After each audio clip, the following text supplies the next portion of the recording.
I can't wait to go get food after this. I'm gonna get 18 chicken minis. Here, I think I had him win like 10, winning 10. Just call me a hater. I don't care. Whatever. No, This he team's is. not that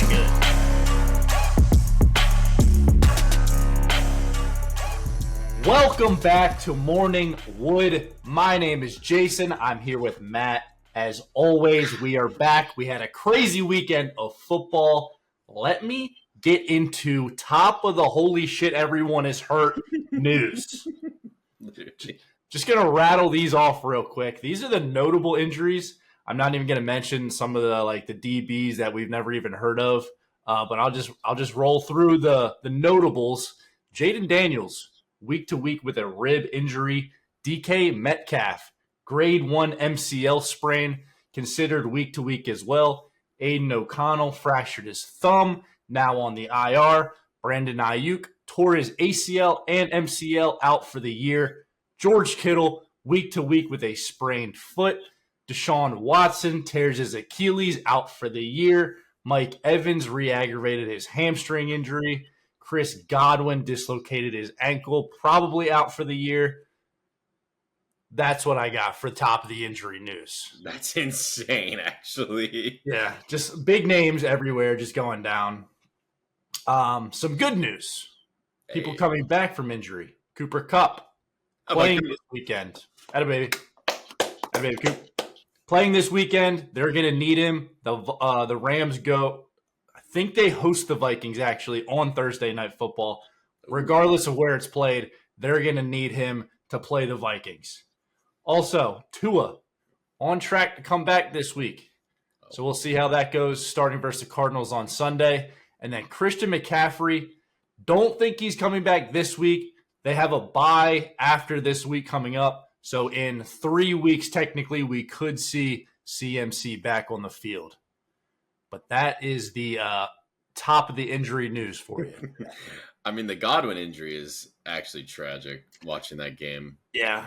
Definitely all of those didn't need to be, but I mean, it is what it is. I think Todd Bowles explained it pretty well. He's like, we're football players. They get paid to play football. We're not going to put our starters in. They technically they could have scored a touchdown and then kicked an onside kick again and then scored again to get back into the game. But he got some criticism for still having his starters in, and then Chris Godwin gets hurt. But he had a good response to that. They're football players. They're in there to play football. Yeah. So, I mean, an injury like that can happen any time in the game. So. Yeah. But I'll pass it off to you. Yeah, a lot of injuries. Good Lord. Yeah. Speedy recoveries for everybody that's able to. But let's get into the best segment on the internet.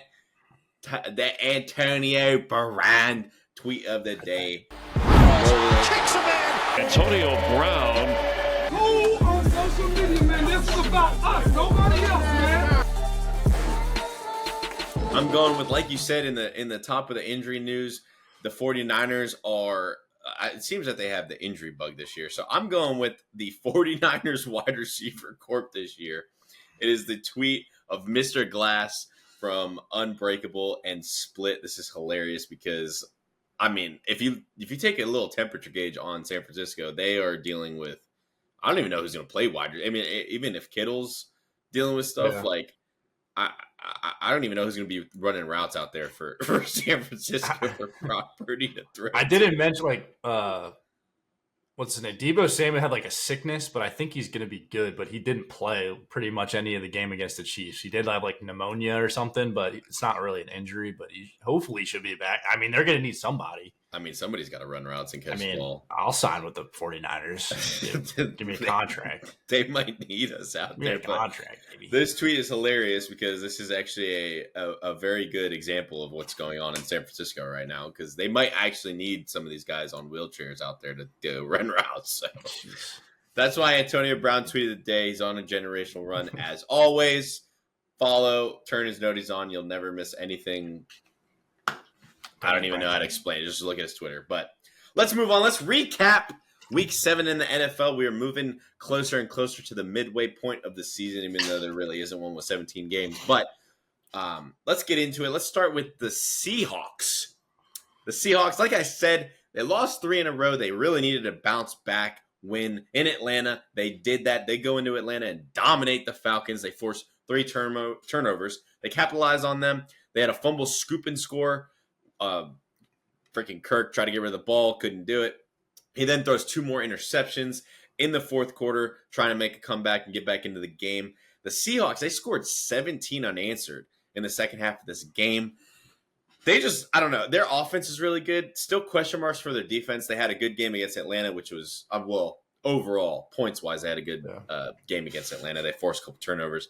But their defense is still a little bit they kind of need to find a groove. They keep, one week they give up, 10 points. The next week they give up 40. So they kind of need to button that up. But overall, huge win. Still not a fan of Kirk Cousins, as you guys always know. My man did not look great yesterday. But I will say, I didn't put U.S. currency on Bijan Robinson, so he decided to actually have a really good game.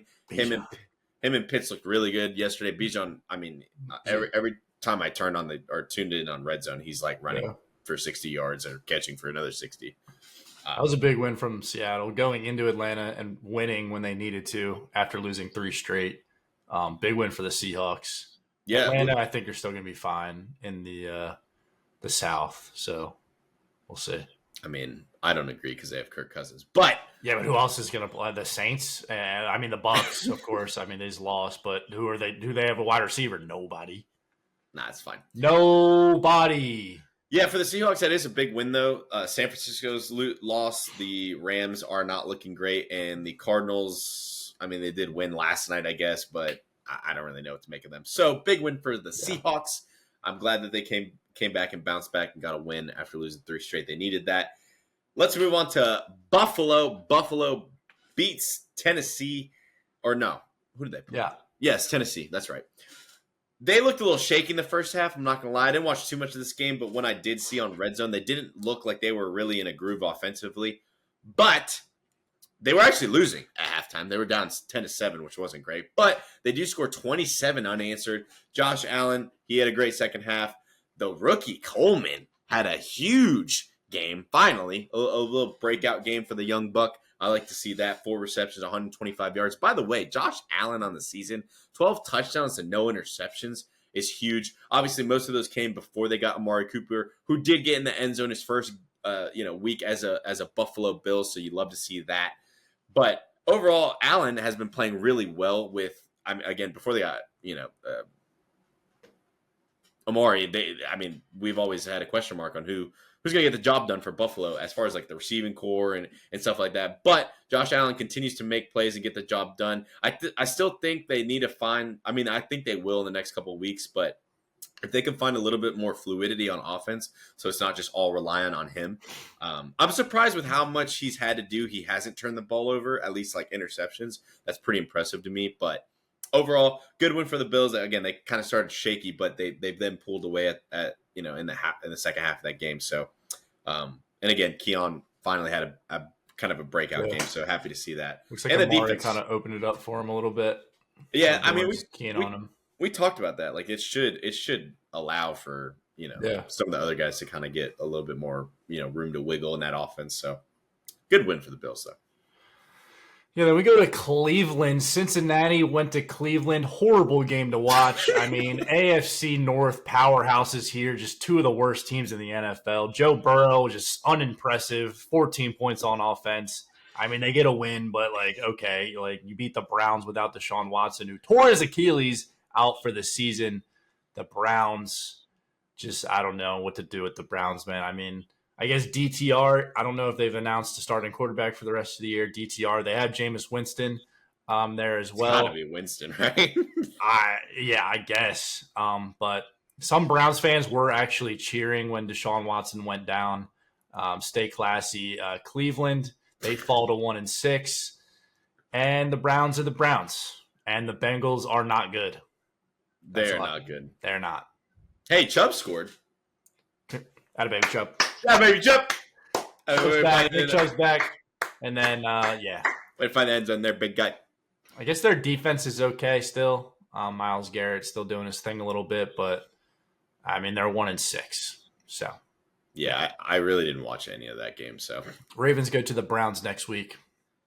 Trap game. I'm sure that will be a sweat in the fourth quarter, just the way things just go. Trap game coming Yeah. up. All right, let's move on. Houston, do we have a problem? How do you create 3 turnovers and a couple of some of those interceptions were like Superman plays, and your quarterback throws for 86 yards, and you're still in the game somehow to win it? Thank God for Joe Mixon. I'm actually happy. We don't have to play him twice a year anymore because Joe Mixon's a dog. And he's continuing to show that in Houston. He goes for 115 yards, 2 touchdowns. I remember he had a big run kind of late. I think it was in the third quarter. It was definitely in the second half of that game. But Jordan Love continues to throw touchdowns and interceptions. It doesn't matter who's catching the ball. Somebody's either catching touchdowns. Got a little Brett Favre in him. He's got a little Brett Favre. He learned a lot from, Aaron Rodgers, but maybe not how to protect the ball. But it's fine. He's at least going to throw 3-4 touchdowns a week, it seems like. But the Packers do get a big win at home. It was a good game, as far as just back and forth, but overall, if you're a Houston fan, you gotta be like, there's no way we don't score any, we don't capitalize more off those turnovers. It's so bad. But the Cheeseheads, they do improve to 5-2, which is huge because they got a lot of division games coming up.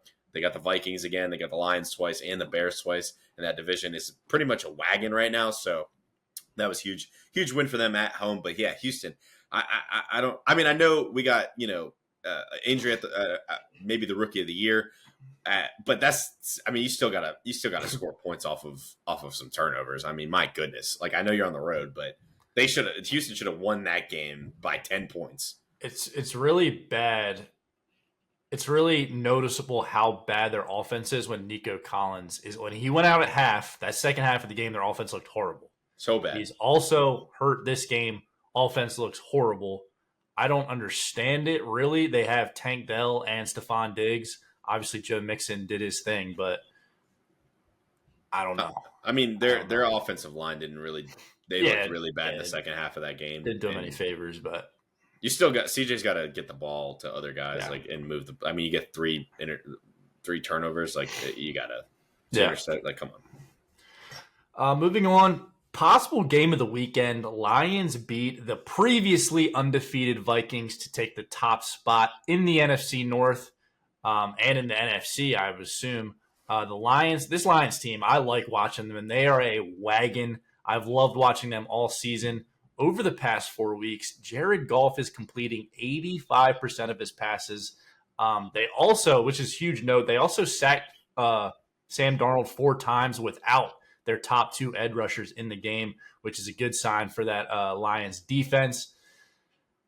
Lions kind of a wagon. They're back. Dan Campbell football, baby. They're this game the past 10 years, or not the past year, but this is a game the Lions lose 10 times out of 10. Looking at the old Lions. But this is a brand new Lions team. Dan Campbell's got the boys rolling. They're winning games in the fourth quarter. Yeah, no, the Vikings jumped out early in this game, and the Lions didn't even budge. Yeah. They didn't move at all. Yeah, them getting pressure without Hutchinson and their other leading edge rusher, that's huge because everybody was saying that they need to replace Aiden quickly, and maybe not so quickly. They're just a complete team. They're just so good. I know that they might have given up a lot of points, but that's a good Vikings team on the road. Yeah. It's hard to see a better team in the NFL right now. As far as they're just they can win in so many different ways. That's a scary thing about the Lions. They can win offensively, they can win probably defensively, they can win in a shootout, they can win in a close gritty game. It really don't matter. Yeah. So that was a great game though. I loved watching that game. That was a good game. Moving on, I'm going to combine 2 games that I didn't really care to watch much of, especially after about the first half when these games were kind of getting out of hand. But Saquon revenge game. The Eagles go into New York and absolutely destroy the Giants. I think the Giants are scoring 6 points a game, it feels like, in the last 2 or 3 games. I don't even know what it is, but it's bad. Barkley, he trots for 176 yards and a touchdown. I believe he actually said at one point during this game that the Young Bucks can even get in there and get into action. Their coach kind of wanted him to keep going and get more yards, but he didn't really care about it. He did his thing. The Giants, this was a big, middle finger right to you guys for not keeping him around. Yeah, I mean, maybe the best free agent or maybe the best signing in the offseason so far. It's amazing what happens when the Eagles give him the ball. Again, when I don't have money on him, he's going I don't know why I didn't put my mortgage on Barkley to score have 150 yards and a touchdown I should have against the seen Giants. That was always going to happen. Yeah, that was the easiest read of the weekend. And then we have the Commander. I just put the Commanders are really good. I know it's the Panthers. Everybody's going to say that, whatever. But for them to win without Daniels at home, putting up a 40 bomb, I know they had a defensive touchdown. They had a pick six early. But the reason I say that the Commanders are really good is because regardless of who they're playing, they just look like a well-coached team when you watch them. They just look top to bottom, offense and defense, coordinators to head coach. They just look well-coached, well-prepared. Dan Quinn and the boys got them. I mean, they're one of the best coach teams in the NFL. I got to give a hats off to them. I mean, they lose their starting quarterback. Mariota comes in and plays really well. He looked really good. Yeah, every time I was watching him, like on third downs too, he just looked comfortable out there, which is awesome because it seems like the offense itself is very like it's so well play called that there's really rarely any mistakes to be made for the Commanders. And then that defense, again, I know it's the Panthers, but that defense still, continues to show that they're just again anywhere Dan Quinn goes, they're going to know how to play defense. So kudos to the that might be Marcus Mariota's best game in the NFL. Honestly, it probably was. They always say like when a guy comes in off the bench, you don't have those nerves and you're not overthinking it. You just kind of go in and play. We saw that with Flacco this year and some other guys. But yeah, Mariota is he like that? He might be. He might be. It's always good to have a good backup ready to go when your starting quarterback gets hurt and you can get it done. Yeah, low-key need Jaden Daniels back for the Bears game because two rookies at it. The two rookie, front runners, that would be sick. I think he's gonna be okay. His mom tweeted he's fine, and I trust Mama. I definitely trust his mom then. Moving on, I don't know how the Chiefs are undefeated, man. It's so stupid, bro. I just hate it. It's so stupid. Just call me a hater. I don't care. Whatever. This team's not that good. Like they just forget how to other teams just forget how to play football against the Chiefs. Like Brock Purdy throws 3 interceptions inside the Chiefs 30-yard line. They lost by 10 points. Mahomes goes 16 for 27, 154 yards, and 2 INTs. Yeah, he's not. I don't know what. I don't know what's happening. And Brock Purdy just forgets how to play football. He has 8 INTs on the seasons to 6 touchdowns. He's thrown for over 250 yards twice, and they're 6-0. I will give credit where credit is due to the defensive front of the Chiefs because they stuffed a great run scheme from the 49ers all game. Yeah. I'm not giving credit to their defense for any of the interceptions. They were all Brock Purdy's fault. I watched every second of that game. The Chiefs are 6-0. I'm over it. That's all I got to say about that. Niners. Oof. Injuries piling up for the 3 and 4 Niners. Ayuk out for the season. I mean, they just need to somehow make the playoffs and get everyone healthy. Obviously, Ayuk is out for the season, but they still have a ton of guys out. I don't know. The Niners are – it's looking not great for the Niners right now. I mean, they do have the trade deadline to work with here to get something. Yeah. I don't know who's out there. I know I've seen stuff about Cooper Kupp and some other guys, but I just don't know if they can afford anyone. Probably not. They've paid so many people in the offseason. Like, they just paid Ayuk a big contract. He's out for the season. Yeah. Luckily, their quarterback isn't making too much. Yeah, so that's true. Maybe they can squeeze in some cap room. But, yeah, they need something. 3 and 4 from the 49ers is rough. Obviously, a win here would have been nice. I believe they host the Cowboys at home on Sunday night. So they can maybe, kind of make some room up here, but they're just dealing with a huge injury bug out there, and it's not great. Yeah. But let me talk about my Steelers after Sunday night, Mr. Unlimited. 3. Dude, he goes for 264 and 2 touchdowns actually in his season debut. I think this is the best we've looked since like 2018 and 19 as far as like just a complete team. Because the other years we've had in between those, we've had guys like Kenny Pickett and Mitch Trubisky at quarterback and Duck Hodgins. So any good games that came out of those teams, that doesn't count.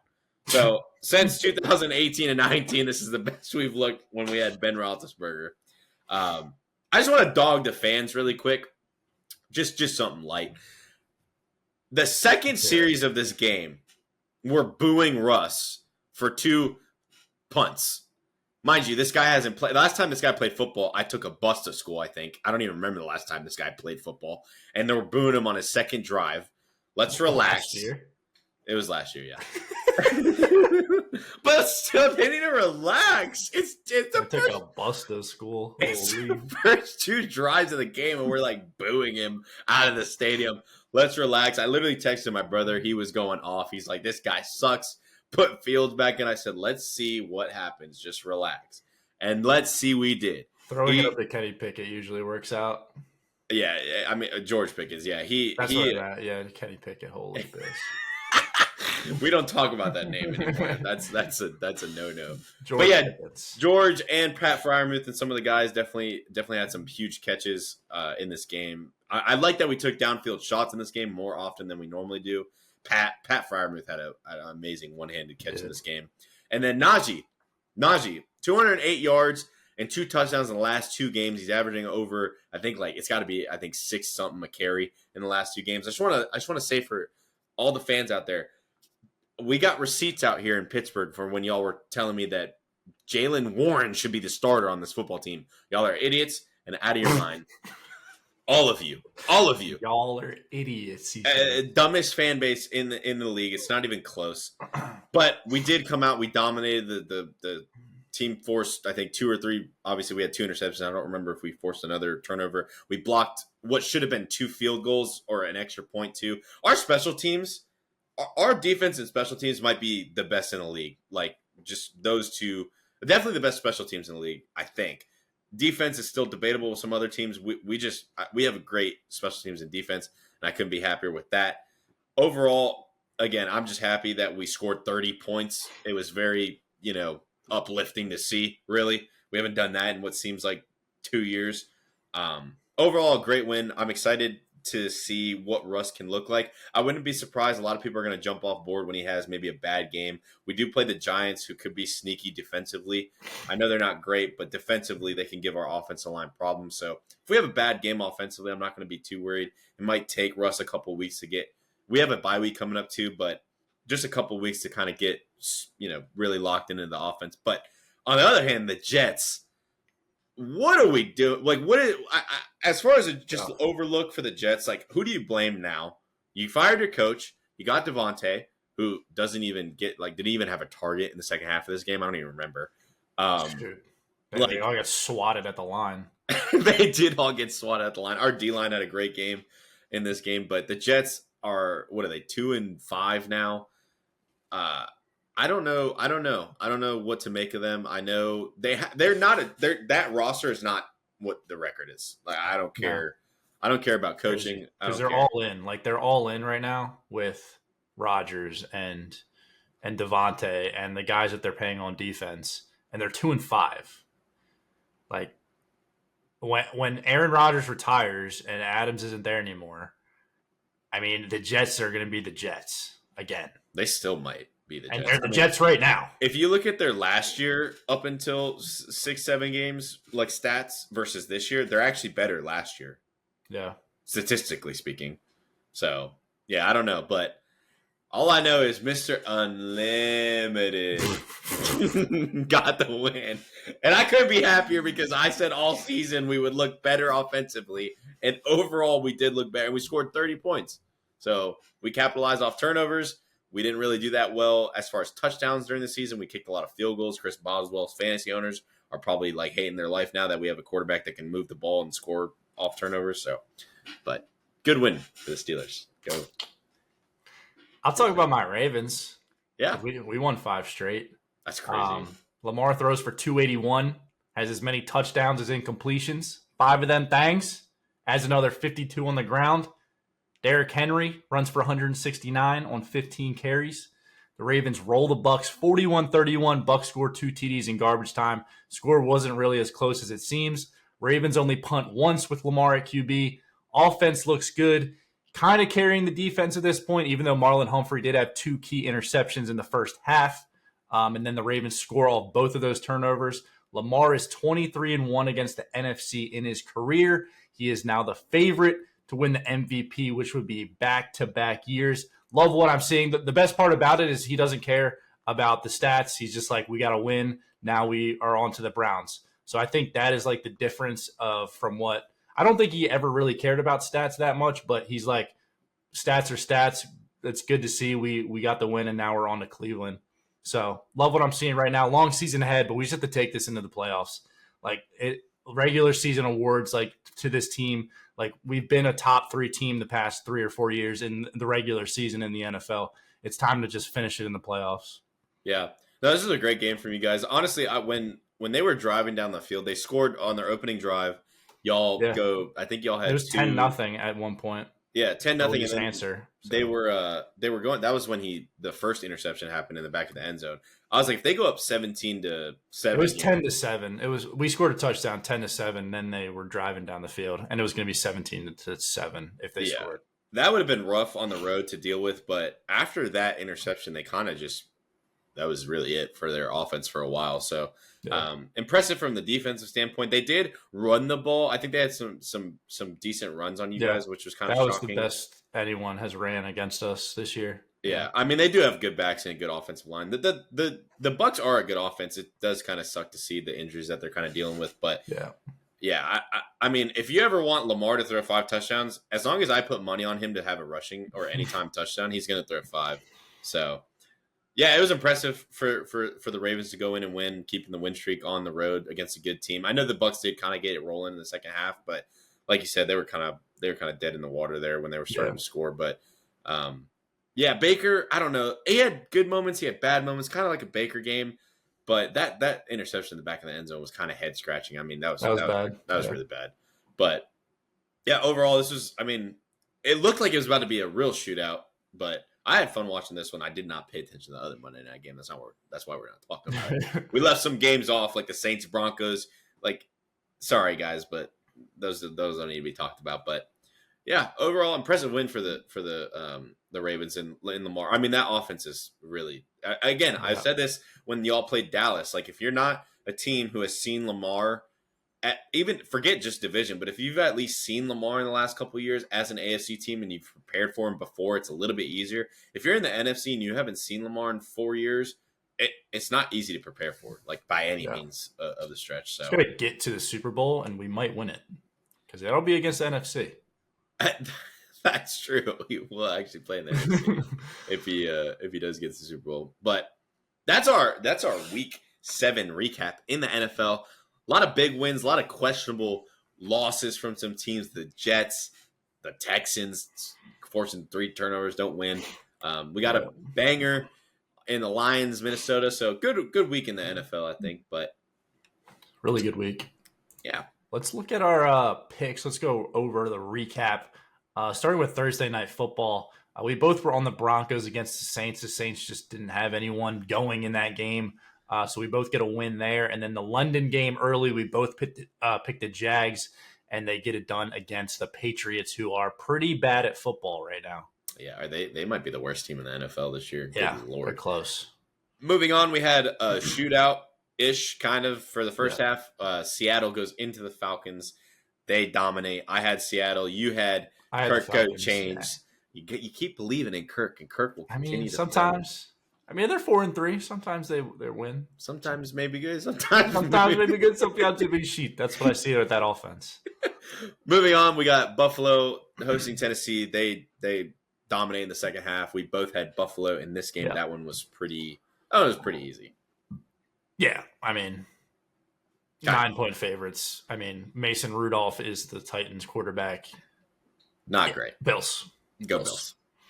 The Bengals beat the Browns. Stupid game. I picked the Browns. Probably should have won that game. Bengals suck. They both looked bad. I mean, yeah. They're both at the bottom of the AFC North where they belong, like they've been for the past 20 years. Literally. Like they are cursed.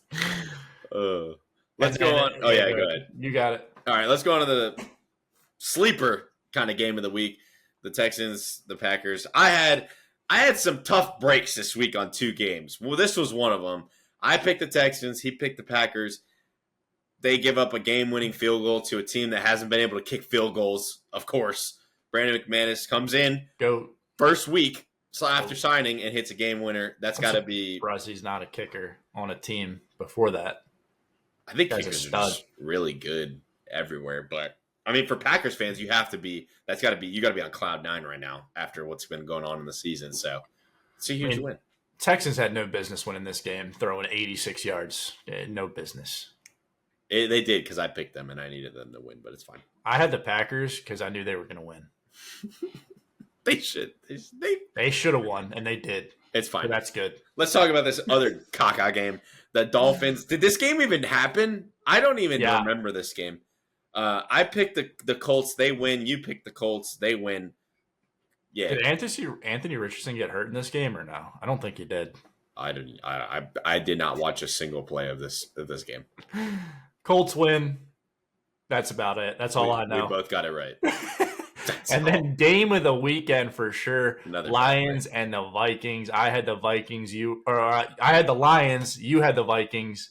Lions kick a game winner at the end as well. Yeah.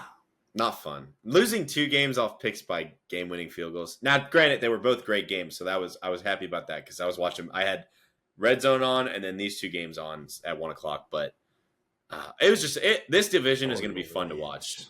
The rest of the year, every game I feel like is just going to be bangers. So that's good. Yeah, every division game's crazy in that one. Yeah. Then the Saquon Barkley goes to the Giants and gets a win. We both were on the Eagles in that one as well. Yeah, I'll make the next 2 quick. The Raiders and the Rams. We both picked the Rams, I believe. Yeah. Yeah. We both get that one right, and then we both picked the Commanders. They dominated with anybody at quarterback, it seems like. So we both get that one right as well.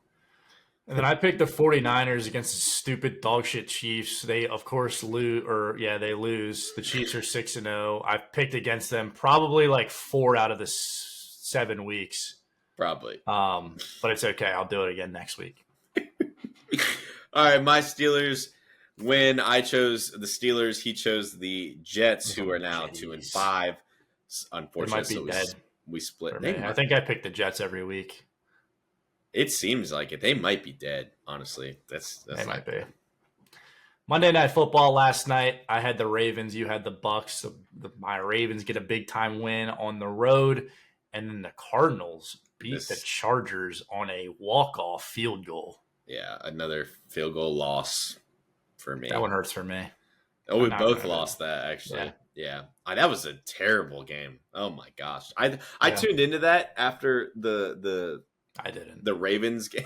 The Ravens game was kind of out of hand, not out of reach, but I think you guys had recovered the second onside attempt. And I flip on this game. It's like in the third quarter, it's like 6-7. I was like, what is this? Herbert throws for 350 with no one at receiver, but does not throw a touchdown. I mean, they had they picked like that 5 dude field goals. Who knocked they were about to score a touchdown.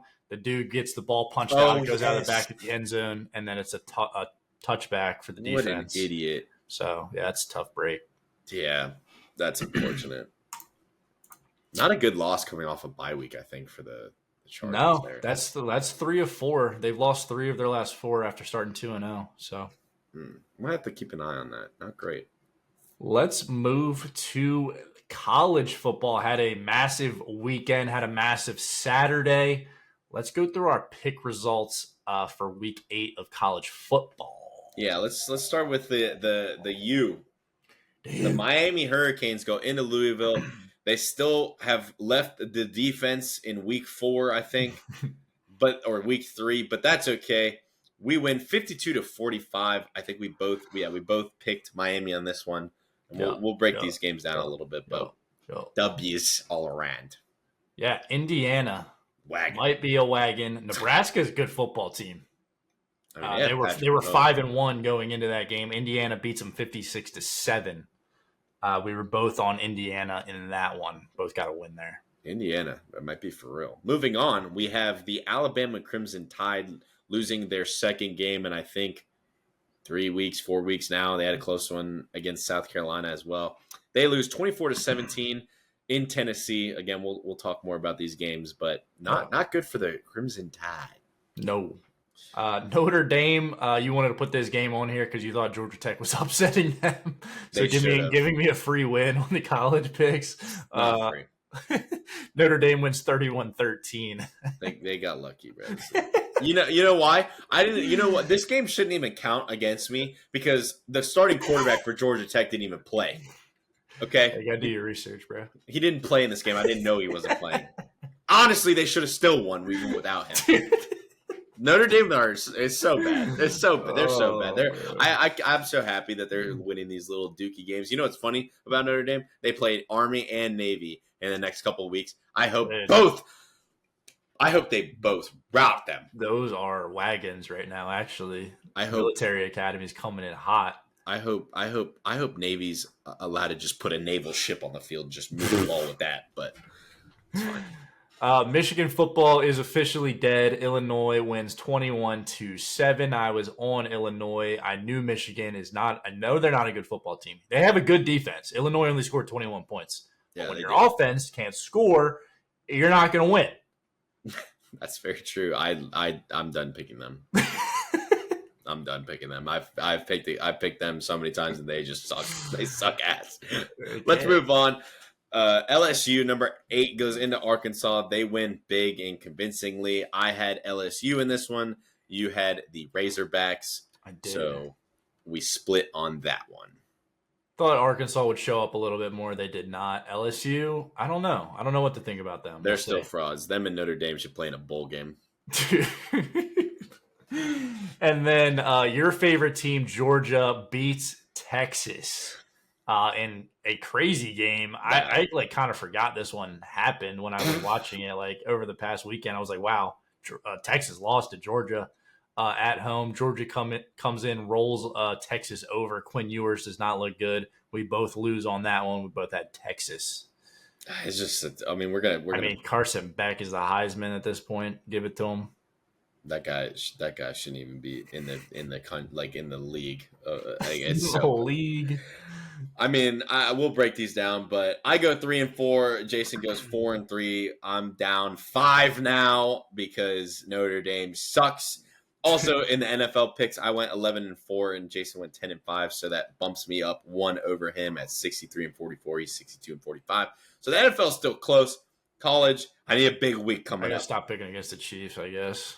I got to stop picking Michigan football because that's not Michigan football anymore. That's Michigan. We're on to basketball season. So, but let's recap some of these games. Let's talk about some of these matchups that we had. Miami. Let me talk about my Hurricanes really quick. We are undefeated still. We get another win in kind of a tough environment. Louisville is a good team. They are a good offense. But I will say that we are continuing to show that we are the best offense in the country as of right now, in my opinion, and led by the best quarterback in the country, which is awesome. I haven't been able to say that actually ever as a Miami Hurricanes fan because the last time we were good, I was probably like 3 years old. So I've never been able to say that we've had the best quarterback in the country, and that's making me happy. And our offense is humming on all cylinders. Cam Ward continues to, I mean, he's just him. I don't know what else to say. I mean, our offense, he's low key. Like, I don't even know if he realizes the game has started half the time, but our offense nonchalantly just putting up 50 a game. He is nonchalantly throwing absolute darts all over the place. Our offense is good. Our receivers are good. We have like 3 good running backs, it feels like, with Martinez and Fletcher and the other guy that came in today. I don't even remember the young kid's name. But this is the problem with our team right now. If you're a Hurricanes fan, probably not many of them watching yet, but we'll get there. We'll grow the fan base. Don't you worry. Our defense and special teams are a big flag. It's funny because I'm a Steeler fan and a Hurricanes fan. I get one side of the spectrum to the other. My NFL team shuts teams down and plays great special teams. And can't move the football. Well, until we got Mr. Unlimited. But up until then, we couldn't move the football. Now, my college team, on the other hand, they move the football every time we touch the ball. It's a touchdown. Or every time we touch the ball, it's a literally down the field touchdown. Our defense, we have no idea what we're doing. In our first 4 games, we were giving up 10.25 points per game. I know we didn't play too many good teams, but still, we looked good. We looked good in open field tackling and stuff like that. Last 3 games, 39 points per game. That's not going to get the job done. And when the playoffs come around, when the ACC championship, probably going to play Clemson. 39 points a game is not where we got to figure that out.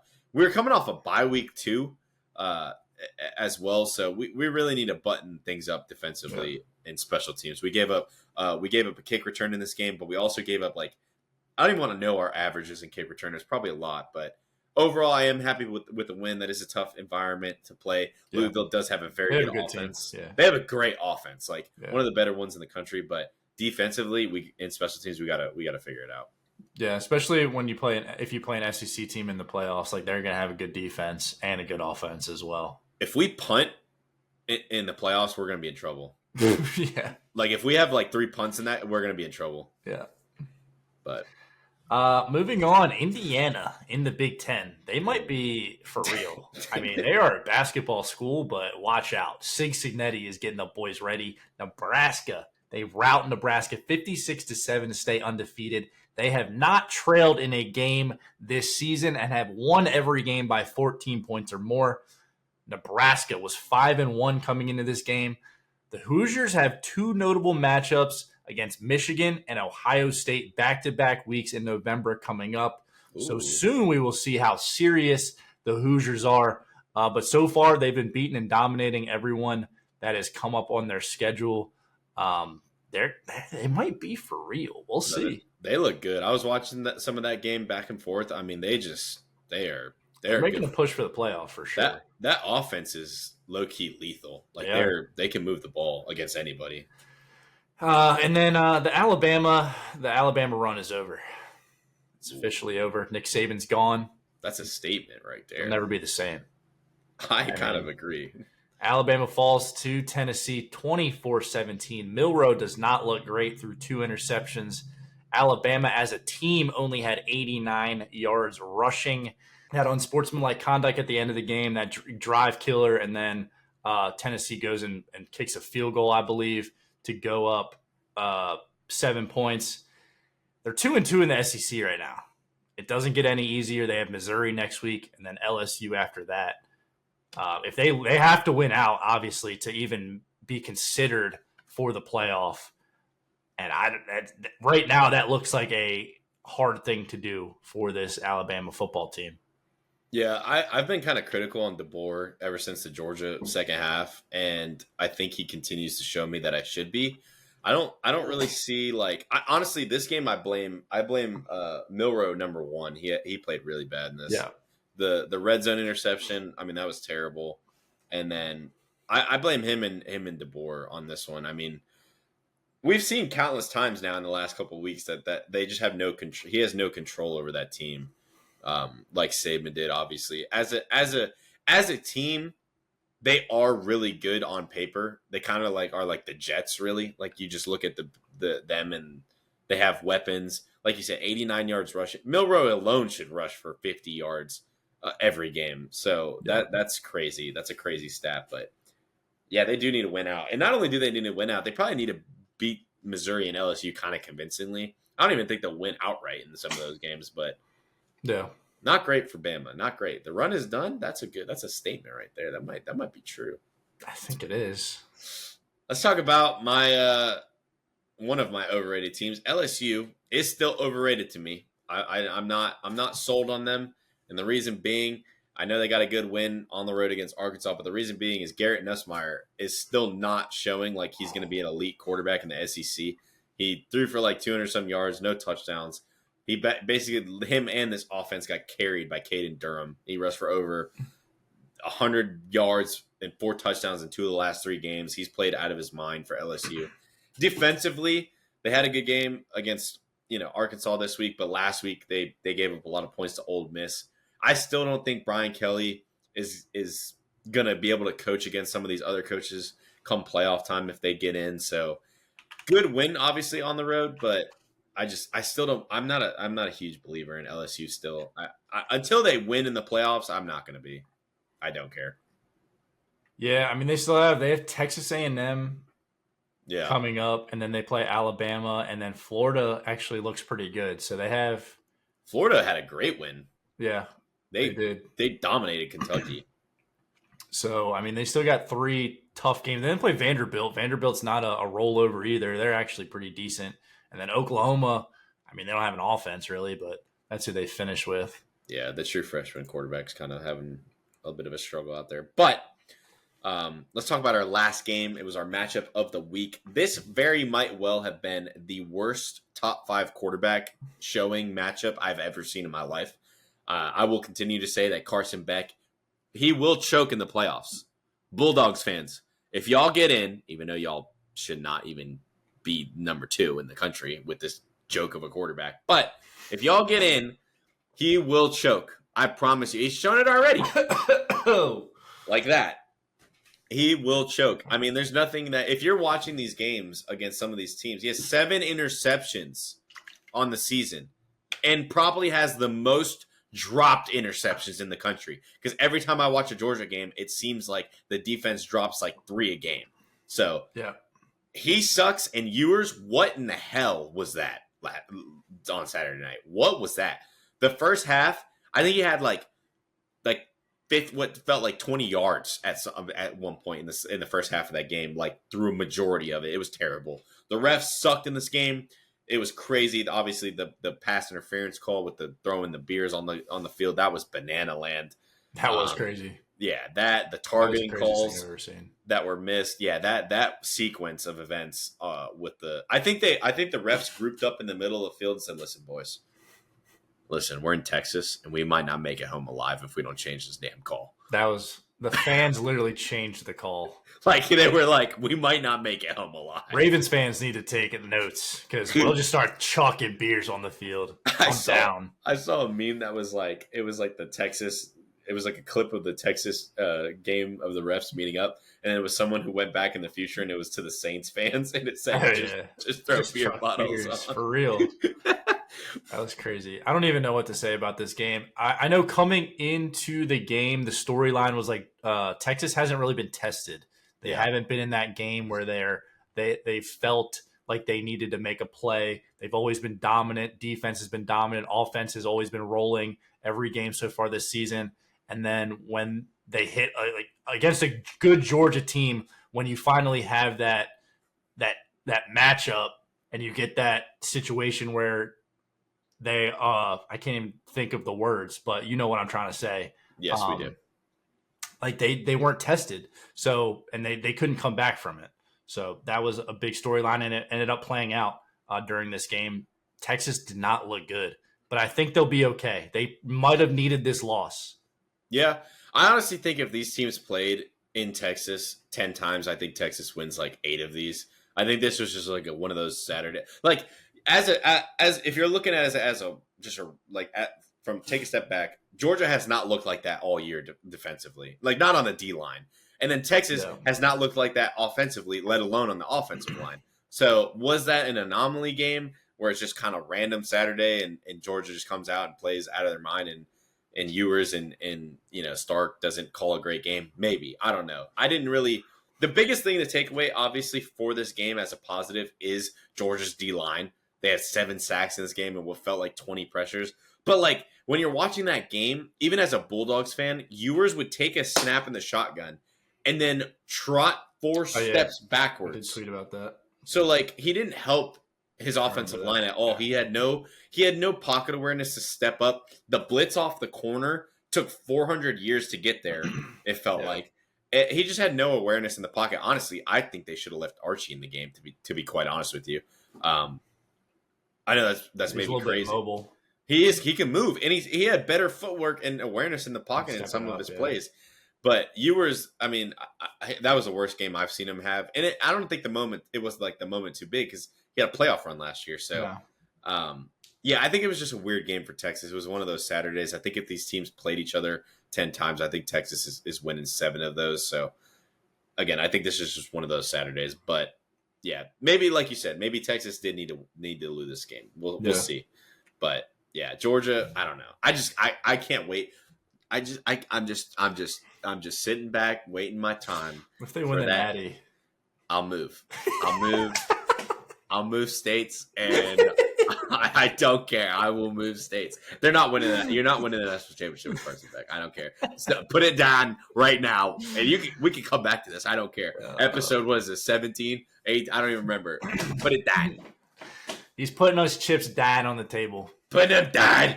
Let's look at the new top 25. Decent amount of movement this week.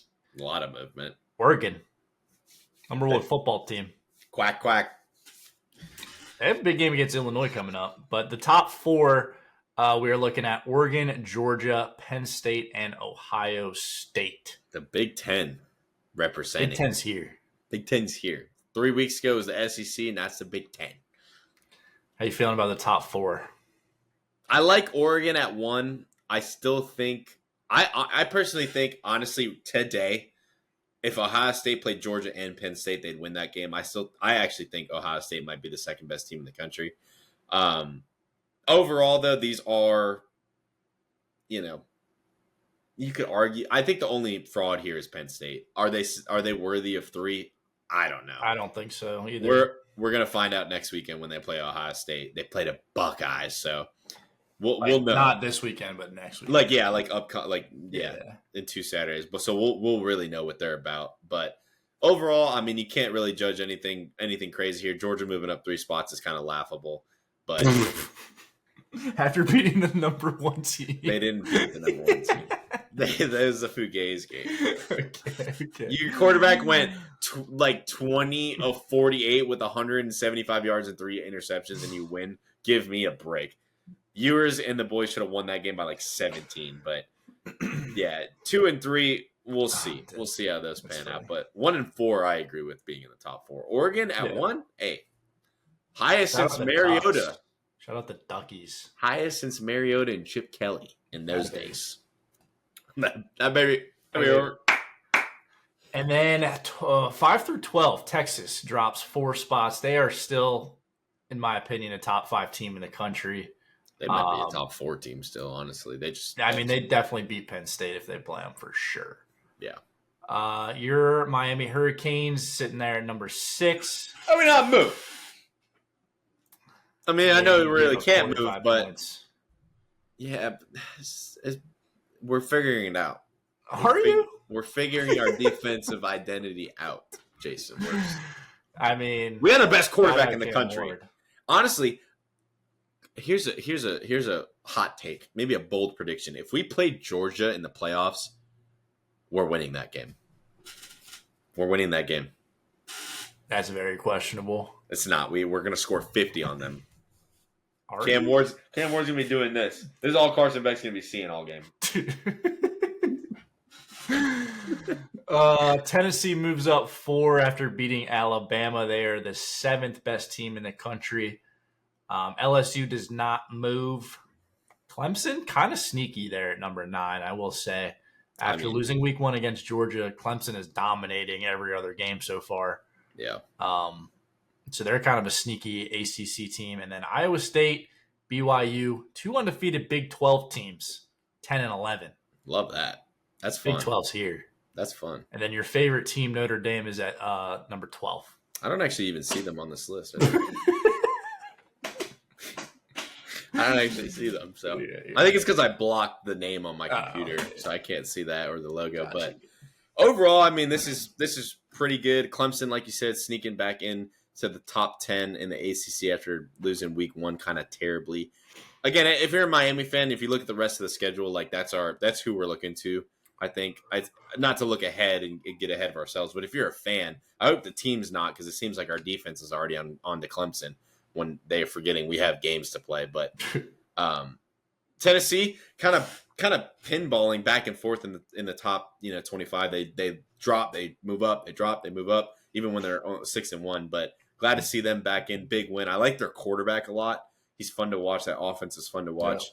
Yeah. Like you said, Iowa and BYU, I got to tune in to a BYU game. I still haven't watched them this year.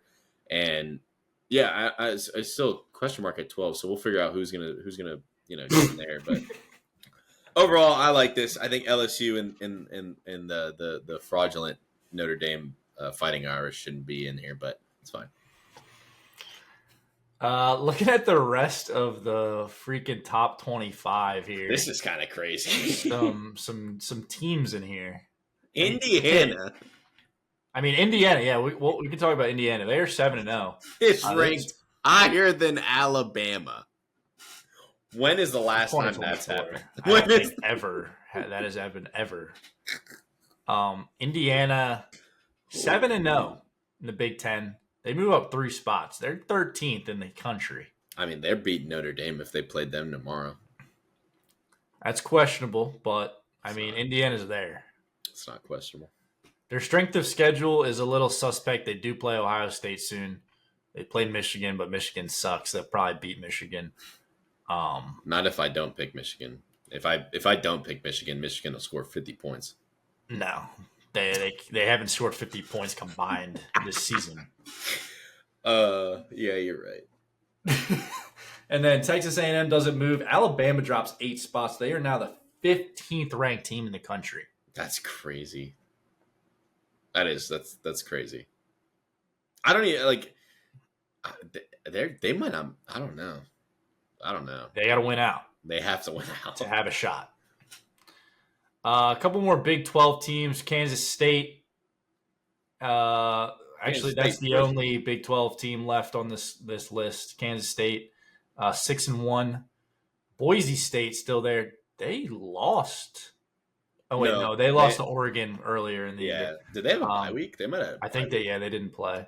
Okay. But they do drop 2 spots because Indiana moves up and someone else moves up. Yeah, Ole Miss did not play.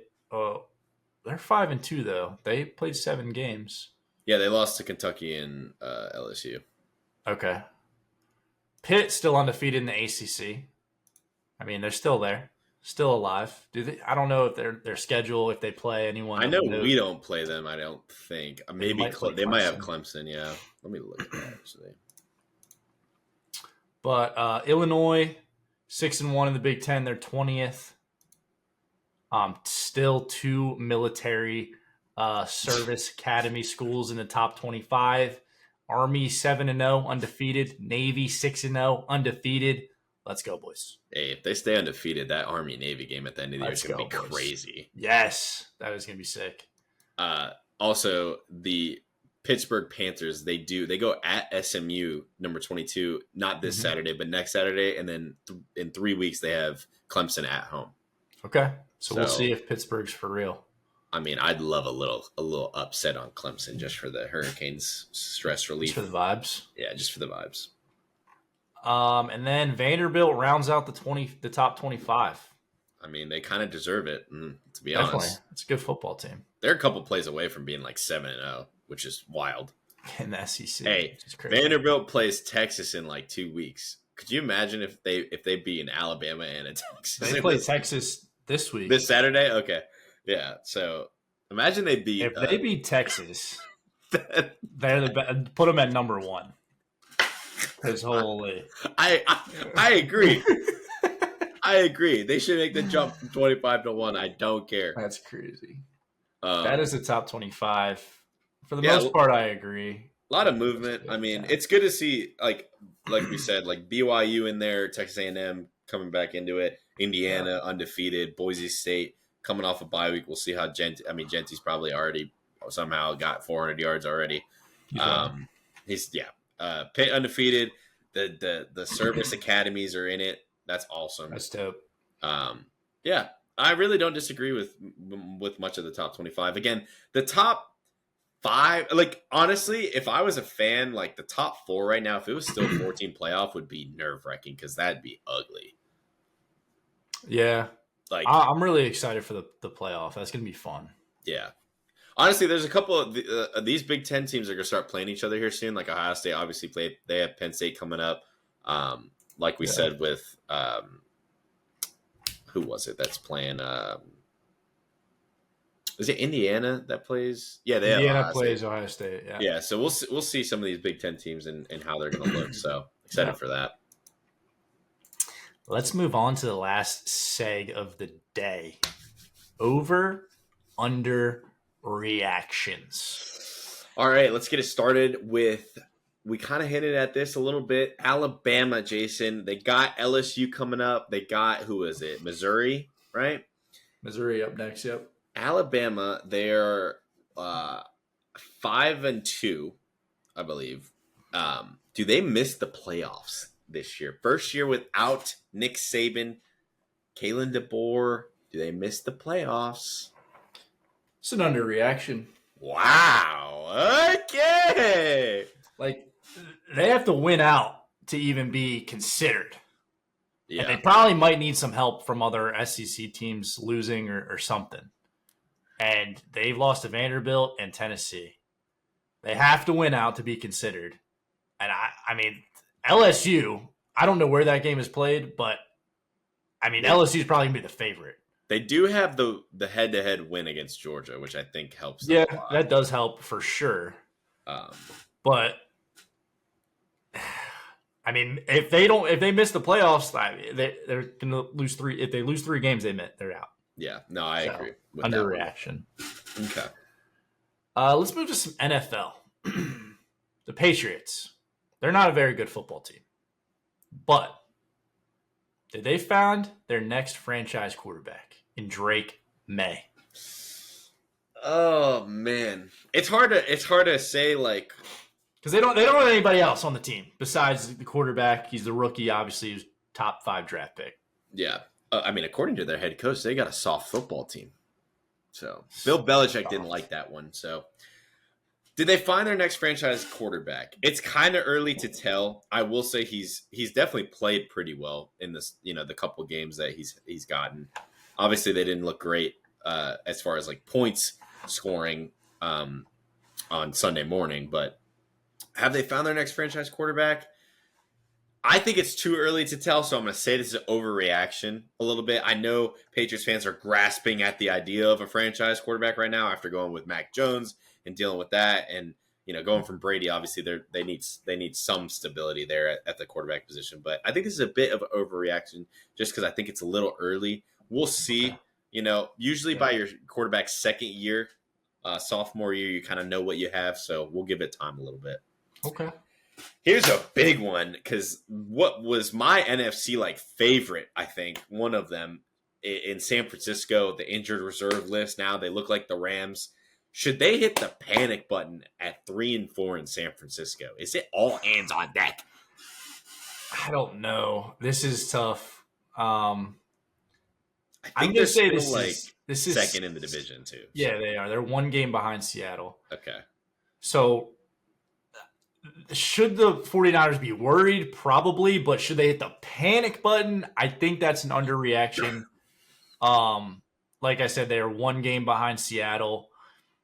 They have to survive these injuries, and hopefully they get healthy towards the end of the season. That's the only thing they can hope for. If they lose 2 of their next 3, then it's panic button time for sure. But right now, as we sit, I'm not going to say it's panic yet, but it's close. It's very close. They've been holding on by a thread the last couple of weeks. Yeah. Okay, that's fair. All right, moving on. The Chargers lost 3 of their last 4 games, coming off a bye. Just lost to the Cardinals. Should the Chargers be worried? Yeah, this is an underreaction to me. This was my sleeper team of the year. I think I had them winning 10.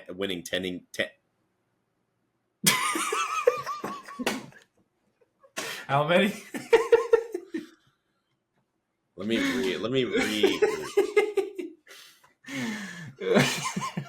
I mean, they were putting me to sleep, so I can't speak. Yeah. This was my sleeper team. I had them winning 10 games. I like Harbaugh, obviously, but coming off a bye week, I know Herbert threw for a lot of yards. They had that garbage touchback that should have never happened. Should they be worried? Obviously, in the division, you have the Chiefs ahead of them by 3 games, and the Raiders kind of not great. The Broncos, As a quarterback, they should be happy. They have a solidified quarterback. They got, Joe Alt is a great draft pick they've had. I like, Harbaugh. It might take him a year, but I think he could still get the job done. I think they should definitely be worried. This is an underreaction a little bit. Losing their last 3 or 4, they've not looked great. Herbert needs help at the receiver position. I know they got Ladd, but Ladd is like a perfect number 2 or slot guy. They need a guy who can go out there and just dominate against the best cornerbacks in the NFL. And defensively, they still look good last night. I know, they lost the game, but overall, I mean, going into Arizona, they still have good offensive weapons out there in Arizona. So their defense has played well. They've always been up there this year in like points per game and yards allowed. So I just think they need to figure out, like, they have until November 5th to maybe plug in some holes in the wide receiver department. But yeah, this is an underreaction. I think they should definitely be worried. I am worried because they were my sleeper team. I love watching Herbert, and I like obviously Harbaugh. So they need to kind of figure it out. Off a bye week, they look terrible off a bye. That's not good. They did. All right, I know your quarterback just threw 5 touchdowns because it's an overreaction. I didn't even get to ask the fans, the guys watching this. This is an overreaction. All right, let me explain it to you because this idiot is just jumping the gun. Josh Allen is he the best quarterback in the NFL right now? There's about 3 to 4 guys you can mix up in this group. I think we have Allen's up there, Lamar, Jared Goff, and then I'd probably throw like a Danny Dimes in there. But Josh Allen has 12 touchdowns and no interceptions on the season. Again, before acquiring Amari Cooper, it was a big question mark at receiver. He's doing a lot with not much prior to the signing of Amari. He hasn't turned the ball over. He's protecting the ball. Got a good pass rating. Is he the best quarterback in the league? No. All right, let's move on. He's got in Baltimore. I don't know if you've ever seen him play football, but I have seen Lamar play. All right, 15 tuds on the season, 2 interceptions, on pace for over 4,500 yards. Won 5 straight games. I mean, he's playing the best football in the NFL right now at the quarterback position through 7 weeks. All right. For sure. All right. Josh Allen, no disrespect. He's All a right. great quarterback. Top 3 for sure. I mean, Lamar. I mean, other than Derrick Henry, I mean, Zay Flowers is good, obviously. Rashad Bateman's coming out, but it's not like there's an elite wide receiver room. I just think y'all don't really like need to show that y'all have a good wide receiver room because most of the time you guys are just running the ball down everybody's throat. But he almost has 2,000 passing yards. Right. Well, through 7 games. All right, let's move on. It's All our right. reaction. Talking about quarterbacks. Yep. Aaron Rodgers. Yep. We just played him. Should he retire after this season? I think he should retire by next week. This is an underreaction. If they don't get, what are you gonna say? Like as a fan, they were better last year, statistically, offensively, and obviously everybody kept saying, well, when we get Rodgers back and healthy, that's what we. All the chips are on the table for this team. They, like you said, they bought in. They're all in. They're all in on this team. They got the defense. They got the offensive weapons. You just signed the best maybe receiver in the last 2 years besides Jay Jettas and Jamar Chase, arguably. Top 3, we'll say.